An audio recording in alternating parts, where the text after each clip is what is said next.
महाराष्ट्रामध्ये अलीकडच्या कालखंडामध्ये बऱ्याच ठिकाणी असे हनी ट्रॅपचे प्रकार घडायला लागलेले आहेत। नुकतंच एक प्रकरण आलं होतं नाशिकचं की ज्याच्यात 72 अधिकारी आणि काही लोक अडकल्याचं एक उदाहरण आपलं चौकशी सुरू आहे। दुसरं उदाहरण आता पुढे आलं प्रफुल्ल लोढा म्हणून आमच्या जळगाव जिल्ह्यातल्या जामनेरचा आहे आणि भाजपचा कार्यकर्ता आहे, गिरीश महाजनचा कार्यकर्ता आहे। त्या कार्यकर्त्याला आता 2 ठिकाणी अटक करण्यात आली, म्हणजे 2 ठिकाणी गुन्हे दाखल करण्यात आले। अंधेरी पोलीस स्टेशनला, साकी नाक्याला, तसंच अंधेरीला MIDCला 2 वेगवेगळे गुन्हे दाखल केले। एक आहे 2 अल्पवयीन मुलींवर बलात्कार करणं, तिला छळणं, तिचे फोटो काढणं, तिला ब्लॅकमेलिंग करणं। दुसरा गुन्हा जो दाखल आहे त्या गुन्ह्याच्या संदर्भामध्ये हनी ट्रॅपच्या संदर्भामध्ये त्याच्यावर गुन्हा दाखल, मुलींना आमिष दाखवणं, त्यांचे फोटो काढणं, अश्लील असं हे करणं, अशा स्वरूपाचा दुसरा गुन्हा त्या ठिकाणी दाखल झालेला आहे। अशा गुन्ह्यांच्या संदर्भामध्ये हा लोढा कोण, प्रफुल्ल लोढा कोण, हा अनेक जण आता प्रश्न विचारले की नेमका हा माणूस असा कोण आहे जो हनी ट्रॅपमध्ये आहे, बलात्कारमध्ये आहे। तर हा प्रफुल्ल लोढा जो आहे हा एक सामान्य कार्यकर्ता होता, नंतर तो काँग्रेसमध्ये होता, काँग्रेसमधून तो राष्ट्रवादी काँग्रेसमध्ये आला, राष्ट्रवादी काँग्रेसमधून नंतर भाजपमध्ये गेला, नंतर भाजपला त्याचा प्रवेश झाला वगैरे वगैरे। तो गिरीश महाजनचे म्हणजे देवेंद्र फडणवीस साहेबांच्या उपस्थितीमध्ये हा प्रवेश झाला। त्याच ठिकाणी मुख्यमंत्री कार्यालयामध्ये असलेला रामेश्वर नाईक हाही त्या ठिकाणी उपस्थित होता, याचा संदर्भ पुढे मी देतो। या ठिकाणी उपस्थित होता आणि नंतरच्या कालखंडामध्ये ज्या काही घटना घडल्या त्या घटनेची आता चौकशी सुरू आहे।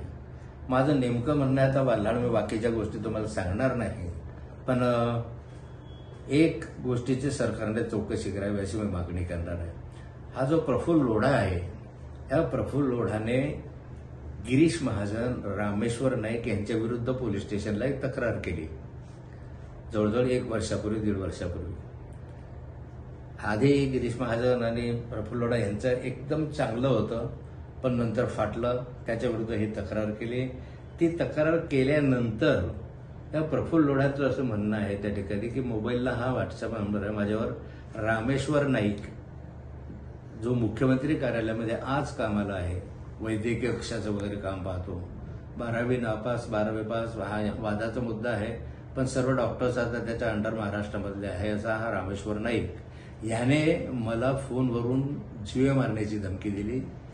याच्याजवळ जे काही साहित्य वगैरे आहे याच्या संदर्भामधले, तुम्ही जर हे उघडकीस आणलं तर तुला मारून टाकू वगैरे अशी धमकी दिली, असं प्रफुल्ल लोढाने स्वतः सांगितलं। त्याने हेही सांगितलं या ठिकाणी की मला तुम्ही दमबाजी करू नका, मला पुरावे काय मागतात, माझ्याकडं एवढे पुरावे आहेत की नुसतं बटन दाबलं तर अख्खा हिंदुस्थान हादरून जाईल। आणि हिंदुस्थान हादरेल असं नाही, मला हे सांगायचं होतं मला की तुम्ही हे सगळं दाबून टाकण्यासाठी ट्रायडंट हॉटेलजवळ 3 महिने रोज बोलवत होते आणि माझे पाय दाबत होते आणि माझी खुशामत करत होते, विसरू नका म्हणे। ट्रायडंट हॉटेलला काय झालं हे मला माहिती आहे, असं त्याने आपल्या क्लिपमध्ये सांगितलेलं आहे। आणि ही क्लिप मी तुम्हाला ऐकून दाखवतो या ठिकाणी। गिरीश महाजन व रामेश्वर नाईक यांच्यापासून धोका आहे म्हणून मी 2 दिवस अगोदर टॅबलेट पोलिसांना कंप्लेंट दिलेली आहे, परंतु माझ्या मंत्र्यांचं म्हणणं आहे की मी दर महिन्याला कंप्लेंट देतो, तर मी याच्या अगोदरची कंप्लेंट 5 महिने अगोदर दिली ती स्वसंरक्षणासाठी। व 31 जुलै रोजी मला रामेश्वर नाईक याचं व्हॉट्सअप कॉलिंगवर धमकी आली होती, याचा पुरावा आहे म्हणून मी ही कंप्लेंट दिलेली आहे। आणि मला माझ्या मंत्र्यांनी सांगितलं की पुरावे असेल तर पोलिसांना द्यावे, ह्या सल्ला मला देण्याची गरज नाही, मला पुरावे द्यायला पोलिसांना देण्याची गरज नाही। एक बटन दाबलं तर पुऱ्या हिंदुस्थानामध्ये तलगा मारून जाईल, परंतु मी कुणाला वहिनी म्हटलंय, कुणाला बेटा म्हटलंय आणि मी आया बहिणीची इज्जत करणारा मनुष्य आहे। तिच्या निरपराध 5-25 लोकांचा जीवनामरणाचा प्रश्न आहे म्हणून मी शांत आहे, तरी मला जास्त सोडण्याचे काम करू नये आणि मला पुढे काय पुरावे द्यायचे याचा सल्लाही देऊ नये। कारण आपण विसरले असतील की ट्रायडंट हॉटेलजवळ 3 महिने आपण पाया पडून थकलेले, तरी याचा जरा विचार करावा आणि मला जास्त सोन पुरावे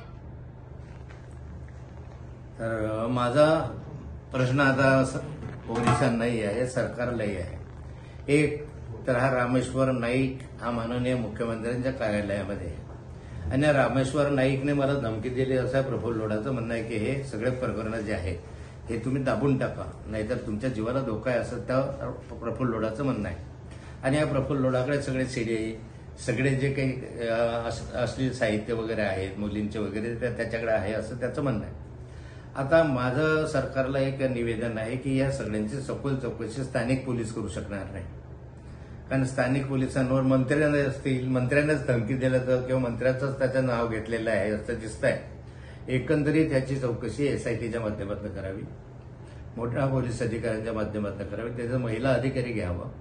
आणि यामध्ये जे गुन्हे आहेत, दाखल गुन्हे आहेत, त्यामध्ये दाखल गुन्ह्यांची चौकशी करायला सरकारला आलोच अडचण नाही.